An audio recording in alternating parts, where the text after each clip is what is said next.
नमस्कार, अभिवादन आपका। मैं दुर्गेंद्र चौहान हूं। इस देश में धार्मिक राजनीति या धर्म का चुनाव में उपयोग राम का नाम लेकर शुरू हुआ और अयोध्या में राम मंदिर बनाने को लेकर भारतीय जनता पार्टी ने और विश्व हिंदू परिषद ने एक ऐसा आंदोलन खड़ा किया कि वो भारतीय जनता पार्टी का पूरे देश में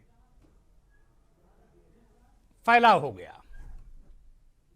इसी फैलाव के जरिए इस पार्टी ने पूरे देश की राजनीति पर एक तरीके से अपना परचम फहरा दिया।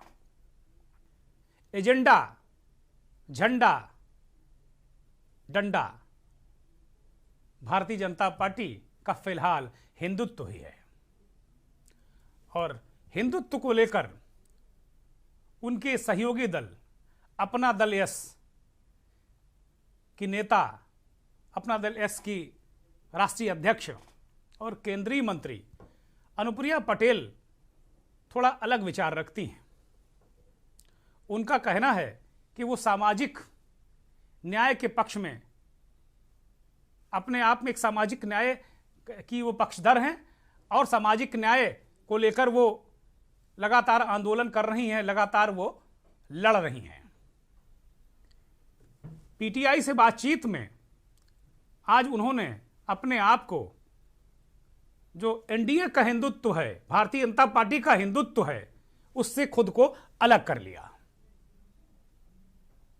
ये एक अलग तरीके का, जब उत्तर प्रदेश के चुनाव का जो पहला चरण है वो 10 तारीख को, इसी 10 तारीख को पश्चिमी उत्तर प्रदेश में वोट पड़ेंगे और उसके ठीक पहले समाचार एजेंसी पीटीआई से बातचीत में अनुप्रिया पटेल ने कहा कि वह अपने आप को सामाजिक न्याय के एजेंडे पर ही रख रही हैं और हिंदुत्व का एजेंडे से उनका कोई मतलब नहीं है।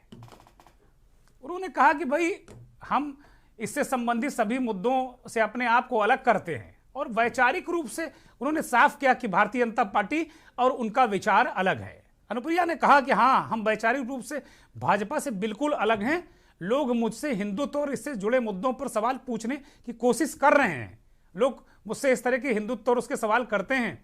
उन सभी मुद्दों से मैं और मेरी पार्टी खुद को अलग करते हैं। और एक लब्बो लबाब में अनुप्रिया ने कहा कि मेरी पार्टी यानी अपना दल सोनेलाल धार्मिक राजनीति नहीं करती है, हम सामाजिक न्याय के लिए खड़े हैं। यही नहीं, हम अपने आप में यही हमारी विचारधारा है और इसी विचारधारा को लेकर हम आगे बढ़ रहे हैं। मंथन में आज इसी पर बात।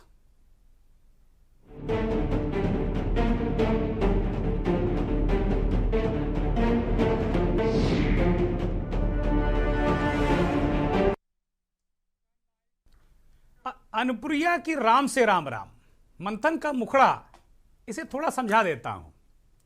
क्योंकि भारत में हिंदुत्व की राजनीति, हिंदुत्व का परचम, प्रचंड हिंदुत्व की राजनीति राम का नाम लेकर ही शुरू हुई है। तो अनुप्रिया पटेल ने उस प्रचंड हिंदुत्व की राजनीति वाले राम को राम राम कह दिया कि भैया राम राम, हम इससे हमारा कोई सरोकार है नहीं। ये अनुप्रिया पटेल ने समाचार एजेंसी पीटीआई से बातचीत में कहा है। भी हम देख रहे थे कि तमाम वेबसाइट्स पर, तमाम समाचार पत्रों की वेबसाइट पर, ये कोई अनुप्रिया की कोई बाइट नहीं आई है, ये फाइल विजुअल हम चला रहे हैं। लेकिन समाचार एजेंसी पीटीआई से बातचीत में उन्होंने, जब चुनाव अपने पूरे उरूज पर है, एक तरीके से आप हिंदुत्व, प्रचंड हिंदुत्व को मुद्दा बनाकर भारतीय जनता पार्टी और उसके नेता, चाहे योगी आदित्यनाथ हो, अमित शाह हो, नरेंद्र मोदी हो, सब हिंदुत्व को केंद्र बिंदु में रखकर उनके जो भाषण है, जो उनका विपक्ष पर आक्रमण है, अखिलेश यादव को कटघरे में खड़ा करना, दंगाई बताना, ये टोटल जो है वो हिंदुत्व को लेकर ही है। लेकिन उनके एक सहयोगी दल, अपना दल, जो सरकार में केंद्र में साझेदार में है, उन्होंने साफ कह दिया कि भाई बिल्कुल हमारा कोई इससे कोई मतलब नहीं है, हिंदुत्व से हमारा कोई लेना देना नहीं है। और वो कह रहे हैं कि भाई सड़क हो या संसद हो, हमने सामाजिक न्याय के लिए काम किया है। हमारे जो दल के संस्थापक मरहूम सोनीलाल पटेल जी का भी यही दर्शन था, यही सिद्धांत था, और हम इसे बरकरार रखते हैं। अनुप्रिया पटेल ने साफ साफ खरी खरी ये बात कह दी है। तो उत्तर प्रदेश में पिछले 3 चुनाव में 2014, 2019 के आम चुनाव में और 2017 का जो विधानसभा चुनाव हुआ है, अपना दल एस ने ये भारतीय जनता पार्टी के साथ मिलकर वो चुनाव लड़े और उन्होंने इससे इस बार अपने पहले मुस्लिम उम्मीदवार की भी घोषणा कर दी। इससे पहले कभी भी उन्होंने मुस्लिम को चुनाव नहीं लड़ाया है। तो कांग्रेस की दिग्गज नेता नूर बानो के पोते और नवाब काजिम के बेटे, रामपुर के नवाब हैदर अली को अपना दल एस ने स्वार में अब्दुल्ला आजम के खिलाफ अपना दल भाजपा गठबंधन का प्रत्याशी बनाया है। ये पहला उम्मीदवार है। इस पर अनुप्रिया पटेल ने कहा कि मुझे नहीं पता कि हर कोई उम्मीदवार एक धर्म के नजरिए से क्यों देखा जा रहा है। वो सवाल कर रही हैं, वो कह रहे हैं कि भाई पढ़े लिखे होनहार युवा हैं इसलिए हमने टिकट दे दिया, मुसलमान हैं, हिंदू हैं, इस पर चर्चा करने की क्या जरूरत। इस तमाम बातें हैं, लेकिन वो इतनी सीधी सादी बातें राजनीति में होती नहीं है।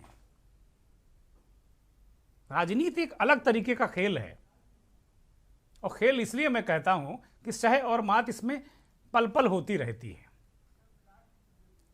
तो कुल मिलाकर ये देखना होगा कि भाई ये कौन सा दर्शन अनुप्रिया पटेल ले दिया और इस दर्शन के पीछे क्या है, उनकी मंशा क्या है। अचानक उन्हें कैसे हिंदुत्व से परहेज हो गया। बिलाल सब्जवारी देश के जाने माने राजनीतिक विश्लेषक हैं। इन्हीं सब तमाम जो उलझने हैं, उधेड़ बुन है, इन्हीं पर बात करने के लिए बिलाल साहब हमारे साथ जुड़ गए हैं सीधे। बिलाल साहब बहुत नमस्कार, बहुत स्वागत के न्यूज़ पर। आप मुझे सुन रहे होंगे, अनुप्रिया पटेल कह रहे हैं कि भाई जो भारतीय जनता पार्टी का हिंदुत्व वाला एजेंडा है, झंडा है, डंडा है, उससे उनका कोई मतलब नहीं है। वो कह रहे हैं कि भाई हम तो सामाजिक न्याय के पक्षधर हैं, तो हमारा हिंदुत्व वाला एजेंडा से लेना देना है नहीं। और लोग हमसे सवाल पूछ रहे हैं, और उन्होंने बेगम नूर बानो के पोते को स्वार से टिकट भी दे रखा है। ये क्या किस तरीके की राजनीति है। भारतीय जनता पार्टी का जो गठबंधन है एनडीए का, उत्तर प्रदेश में उसके घटक दल इस तरह की बात कर रहे हैं, इसके कोई राजनीतिक मायने हैं या अनुप्रिया पटेल कुछ ज्यादा दूरदर्शी नेता हो गई हैं? दुर्गेंद्र जी, बड़ा रोचक विषय है। जहां तक सवाल राम का है, तो राम तो हमारे इमाम हिंद है, उसे तो किसी को आपत्ति ही नहीं है जी। लेकिन सवाल भारतीय जनता पार्टी के हिंदुत्व का है जी। जब वो हिंदुत्व का भाव जब किसी पर्टिकुलर समाज के विरुद्ध खड़ा होता है तो लोगों को आपत्ति होती है। अनुप्रिया पटेल बेसिकली अपनी पार्टी की आइडेंटिटी को मेंटेन करना चाहती है जी। चुनाव के समय वो एक न्यूट्रल लाइन ले रही है ताकि उनकी पार्टी की आइडेंटिटी हमेशा मेंटेन रहे, जो लॉन्ग टर्म प्रोस्पेक्ट से बोल रही हैं जी। मौजूदा समय में जिस तरह से भारतीय जनता पार्टी ने उत्तर प्रदेश के चुनाव को पूरी तरह हिंदुत्व में रंगने की कोशिश की, मेरा ख्याल है अनुप्रिया पटेल को उस चीज का एहसास हो गया है कि उत्तर प्रदेश का चुनाव के अंदर बेरोजगारी, समस्याएं, भूखमरी, अर्थव्यवस्था, कामकाज, किसानों की समस्या, छुट्टा पशु, ये बड़ी समस्याएं हैं और वो इस चीज का बखूबी एहसास कर रही है कि चुनाव धरातल के मुद्दों पे लड़ा जा रहा है, हिंदुत्व के मुद्दों पे नहीं लड़ा जा रहा। साथ ही साथ वो एक क्लेवर पॉलिटिशियन होने के नाते भारतीय जनता पार्टी के घटक दल होने के बावजूद अपनी आइडेंटिटी को सेपरेट रखना चाहती है। ये उसी तरह की परिपाटी है जिस तरह से नीतीश कुमार एनडीए में रह के अपनी सेकुलर आइडेंटिटी को मेंटेन करते हैं, रामविलास पासवान एनडीए में रह के अपनी सेकुलर आइडेंटिटी को मेंटेन करते हैं। बिहार के अंदर ये लोग सेकुलर नेता कहलाए जाते हैं और भारतीय जनता पार्टी के घटक दल भी होते हैं। तो अनुप्रिया पटेल को भी भारतीय राजनीति में रहते हुए इस चीज का एहसास हो गया है कि देखिए, सांप्रदायिकता की राजनीति के माध्यम से लंबी दूरी तय नहीं की जा सकती। हालांकि मौजूदा चुनाव के समय सीधा सीधा उनका एक मैसेज है कि हो सकता है अल्पसंख्यक वोटों को वो रिझाने की बात कर रही हो। लेकिन मौजूदा समय में मेरे को ऐसा नहीं लगता कि अल्पसंख्यक वोट उनके पाले में जा पाएंगे।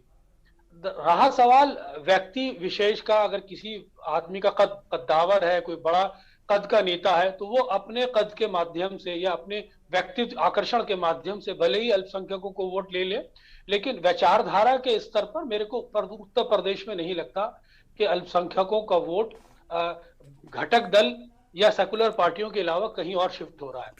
मेरे पास जो मौजूदा फीडबैक है दुर्गेंद्र जी पश्चिम उत्तर प्रदेश के, क्योंकि चुनाव बिल्कुल बहुत करीब आके खड़ा हो गया है, तो बहुजन समाज पार्टी ने भी काफी मुसलमानों को वोट दिया है। तो जो ग्राउंड से फीडबैक मिल रहे हैं, तो अल्पसंख्यक तो बहुजन समाज पार्टी के मुसलमान को भी नहीं मिल रहा। अंदाजा आप ये लगा सकते हैं कि कितना वैचारिक एक पूरा का पूरा एक लाइन खिंच गई है चुनाव की। किस तरह से लोग मौजूदा सरकार को हटाने के पक्षधर हैं।